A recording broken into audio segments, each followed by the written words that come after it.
জনগণনার নামে এবার হচ্ছে বড়সড় স্ক্যাম। তো সেক্ষেত্রে আপনাদের বাড়িতে জনগণনার জন্য আধিকারিকরা আসার আগেই অবশ্যই আপনারা এই স্ক্যাম সম্বন্ধে ভালো করে জেনে নিন, অন্যথায় কী হবে আপনি ভাবলেন আজ আপনাদের বাড়িতে জনগণনার জন্য কেউ এসছে, কারণ আপনি তো বুঝতে পারবেন না যে কে জনগণনার জন্য এসছে কে আসেনি। তো সেক্ষেত্রে আপনাদের সঙ্গে ঘটে যেতে পারে বড় ধরনের স্ক্যাম। তো সেক্ষেত্রে আপনারা কিভাবে বুঝবেন কি ব্যাপারে কি স্ক্যাম করছে চলুন জেনে নিই। তবে তার পূর্বে ভিডিওটিকে অবশ্যই লাইক করে দেবেন, ভিডিওটিকে অবশ্যই শেয়ার করবেন। দেখুন, জনগণনা অর্থাৎ সেন্সাস প্রক্রিয়াকে সামনে রেখে সাইবার অপরাধীরা বিভিন্ন প্রতারণা এবং স্ক্যাম বর্তমানে শুরু করেছে। প্রতারকরা ভুয়ো সরকারি কর্মীর সাহায্যে এবং সেজে বাড়ি বাড়ি গিয়ে বা ডিজিটাল মাধ্যমে অথবা সবথেকে বেশি যেটা হচ্ছে সেটা হচ্ছে ভুয়ো লিঙ্কের সাহায্যে সাধারণ মানুষের সংবেদনশীল ব্যক্তিগত তথ্য, ব্যাংক অ্যাকাউন্ট এবং ওটিপি হাতিয়ে নিচ্ছে। অর্থাৎ আপনার বলবে যে আপনাকে ধরুন যে এই লিঙ্কটা দিয়ে দিলাম আপনাদের হোয়াটসঅ্যাপে, এই লিঙ্কে ক্লিক করুন, ক্লিক করার পর একটা ওটিপি আসবে, ওটিপিটা আমাকে দিন। তো যেহেতু আপনাদের বাড়িতে লোক এসছে তো তো আপনি তো সন্দেহ করবেন না।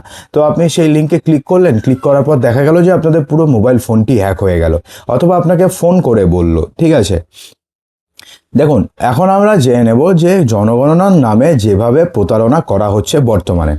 প্রথমে যেটা করা হচ্ছে সেটা হচ্ছে নকল সরকারি কর্মী সেজে প্রতারকরা ভুয়ো আইডি কার্ড ঝুলিয়ে বা নিজেদের জনগণনার আধিকারিক পরিচয় দিয়ে বাড়িতে আসে। এবং আজকালকার দিনে আইডি কার্ড বের করা, অর্থাৎ নতুনের মতন আইডি কার্ড বের করা তো খুব একটা বড় কাজ নয়।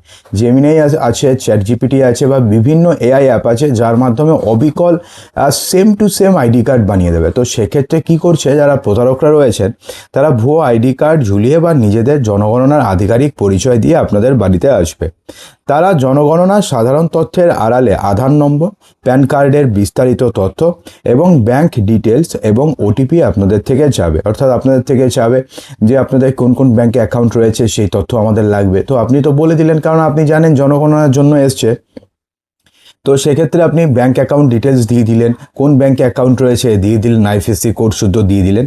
তারপরে অনেক সময় ওটিপি চাইছে, তার কারণ আপনারা জানেন যারা সেলফ এনুমারেশন করেছে তাদের একটা অ্যাপ্লিকেশন আইডি জেনারেট হয়েছে। সেই অ্যাপ্লিকেশন আইডি যখন বলতে হচ্ছে তখন সেই সময় একটা ওটিপি আসছে। তো সেক্ষেত্রে আপনি যদি ওটিপিও দিয়ে দিচ্ছেন, এসএমএস বা সোশ্যাল মিডিয়ার মাধ্যমে ভুয়ো সেন্সাস পোর্টাল অথবা অজানা অ্যাপের লিঙ্ক পাঠিয়ে ক্লিক করতে এবং তথ্য পূরণ করতে আপনাকে বাধ্য করবে। অর্থাৎ আপনাকে ধরুন সে ওই দিন চলে গেল সমস্ত কিছু নিয়ে, তারপরে ধরুন একদিন আপনাকে ফোন করলো, ফোন করার পরে বললো যে আমি আপনাদের বাড়িতে এসেছিলাম অমুক দিনে, তো সেক্ষেত্রে আপনাদের মোবাইল নাম্বারে একটা লিঙ্ক গেছে, সেখানে ক্লিক করুন, ক্লিক করে আপনাদের তথ্য পূরণ করুন এবং একটা ওটিপি আসবে, ওটিপিটি আমাকে দিয়ে দিন। তো আপনি সেটা করলেন, তাহলে কি হবে, তাহলে সেক্ষেত্রে কিন্তু আপনাদের সঙ্গে বড়সড় স্ক্যাম ঘটে যেতে পারে। কারণ তখন কয়েকটা মিনিটের জন্য বা কয়েকটা ঘন্টার জন্য আপনাদের ফোনের পুরো অ্যাক্সেস চলে যাবে তাদের কাছে। অর্থাৎ সেই সময় আপনি যদি মোবাইল আপনি রেখেও দেন, কোনো কাজ না করেন, তাহলে সেক্ষেত্রেও কিন্তু সেই মোবাইলের সমস্ত অপারেশন হতে থাকবে। এছাড়া টাকা দাবি করা হচ্ছে। জনগণনার কাজ সম্পূর্ণ বিনামূল্যে করা হয়, কিন্তু স্ক্যামাররা ভেরিফিকেশনের নামে ফর্ম ফিল আপের জন্য টাকা দাবি করে। অর্থাৎ এমনটা হতে পারে যে আপনাদের বাড়িতে লোক আসলো, আসার পরে বলল জনগণনার জন্য আপনাদের থেকে ভুলভাল কিছু মানে ডিটেলস নিয়ে গেল, নিয়ে যাওয়ার পর বললো যে আমাদের এই কাজের জন্য 500 টাকা করে দরকার। তো সে আপনাদের কাছ থেকে 500 টাকা বা 1000 টাকা নিয়ে গেল। এইভাবে স্ক্যাম হচ্ছে। তো যদি এরকমভাবে টাকা চায় তাহলে বলবেন যে জনগণনা সম্পূর্ণভাবে ফ্রি, সেক্ষেত্রে কোনো টাকার প্রয়োজন পড়ে না। ঠিক আছে, তো এখন ব্যাপারটি হচ্ছে কিভাবে নিজেকে সুরক্ষিত রাখবেন। এটা তো আপনাদের সুরক্ষিত রাখাটা দরকার। আসল গণনাকারীদের কাছে কিউআর কোডযুক্ত সরকারি পরিচয়পত্র থাকবে, যা স্ক্যান করে তাদের সত্যতা যাচাই করা সম্ভব। অর্থাৎ যারা আসল থাকবে তাদের যে পরিচয়পত্র থাকবে সেখানে একটা কিউআর কোড থাকবে, সেটাকে যদি আপনি স্ক্যান করেন তাহলে সেই ব্যক্তির নাম, তার ছবি সমস্ত কিছু স্ক্রিনে ভেসে উঠবে। গোপন তথ্য দেবেন না, কোনো অবস্থাতে bank account number, ATM pin, password অথবা ওটিপি কাউকে বলবেন না। অফিসিয়াল পোর্টাল ব্যবহার করুন।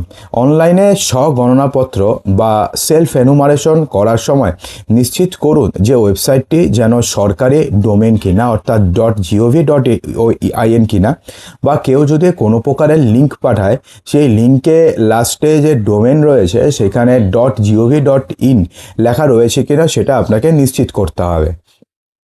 এবং জনগণনার জন্য কোনো ধরনের ফি বা চার্জ লাগে না। সন্দেহজনক কিছু মনে হলে স্থানীয় প্রশাসন বা সাইবার ক্রাইম হেল্পলাইনে যোগাযোগ করুন। এবং এই সমস্ত কাজ করলে পরে আপনারা নিজেদেরকে সুরক্ষিত রাখতে পারবেন। এবং সেক্ষেত্রে বর্তমানে যে বিভিন্ন প্রকারের সাইবার স্ক্যাম হচ্ছে, বিভিন্ন প্রকারের জালিয়াতি হচ্ছে, সেখান থেকেও আপনি নিজেকে সম্পূর্ণভাবে সেফ রাখতে পারবেন। তো বন্ধুরা, আশা করব যে ভিডিওটিতে আপনাদের সমস্ত কিছু সঠিকভাবে বোঝাতে পেরেছি। যদি ভালো লেগে থাকে তো লাইক করবেন, বন্ধুদের মাঝে প্রচুর শেয়ার করবেন এবং চ্যানেলটিকে সাবস্ক্রাইব অবশ্যই করবেন।